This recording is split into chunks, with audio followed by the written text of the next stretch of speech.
মুলির আচার বানাবো, কেউ কেউ এটাকে মূলও বলে। তো মুলির আচার বানাবার জন্য কিছুটা মুলির সঙ্গে সবজি অ্যাড করছি, যেমন বিট, গাজর, বিম কড়াই, আদা, রসুন, লেবু, কাঁচা লঙ্কা। এক করে সবজিগুলো আমি কেটে নেব। এই আচারের রেসিপিটা কিভাবে বানাচ্ছি দেখো মন দিয়ে, আশা করছি তোমরাও বানাতে পারবে।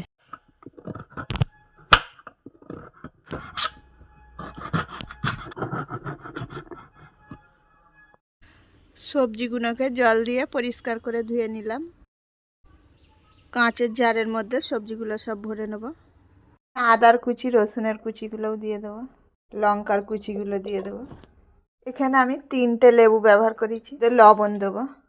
আমি ঢাকনা দিয়ে এখানে আমি 2 থেকে 3 দিন এটা রোদ্দুরের মধ্যে রেখে দেবো। আচারের জারটাকে আমি জানলার এক সাইডে রাখলাম, এখান থেকেও রোদটা পাওয়া যাবে এর মধ্যে। লবণ দিয়ে এটা 2 দিন আমি রোদ্দুরে রেখে দিয়েছিলাম, এর মধ্যে জল এসে গেছে, জলটাকে ফেলে দিতে হবে। আচারটা বানাবার জন্য একটা মশলা রেডি করে নেব। জিরে দেবো, উড়ি দেবো, দেবো, গোটা সর্ষে দেবো, মেথি দেবো, অল্প জোয়ান দেবো।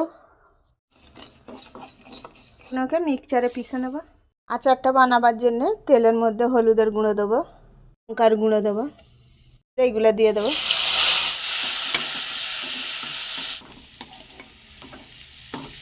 আচারের যে মশলাটা বানিয়ে রেখেছিলাম ওইটা দিয়ে দেবো।